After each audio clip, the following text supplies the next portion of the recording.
The final level of recruitment setup, Level 3, addresses one table, and that table is the requisition codes table. This is where all of the previous codes are put to work.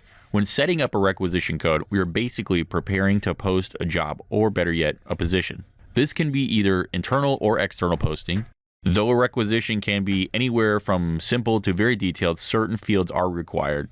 This is indicated by the small vertical orange line here. The first step is the code. You can create your own or click on this ellipsis button here and the system will automatically generate an alphanumeric code for you. Next up is the description, which is not required but highly suggested. When clicked, this details button here will display the requisition details table. And here you can add a description to your requisition. This description will be viewable in the jobs portal to all who are interested in the requisition you are creating after it is posted. Next up is the costs button.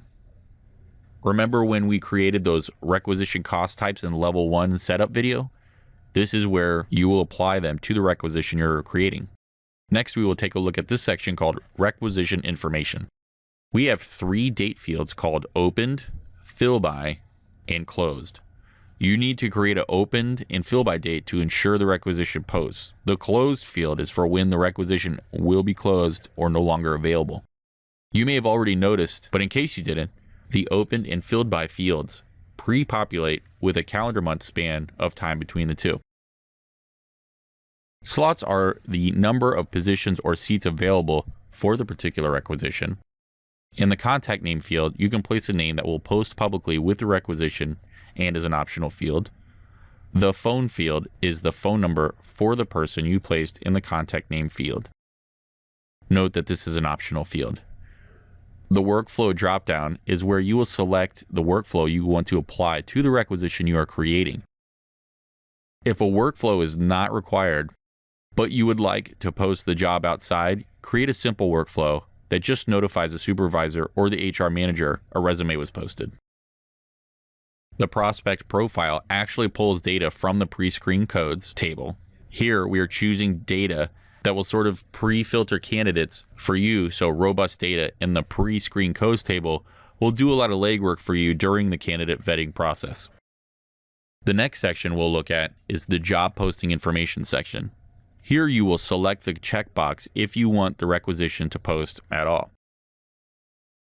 Here you will select the date that the requisition posts to the custom external recruitment portal. Note that this is a required field.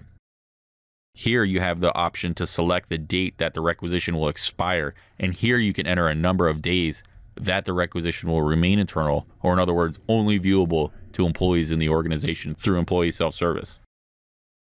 In the administrative users section, there are 2 fields. The first one is authorized by. This list is created from data entered into the supervisor codes table.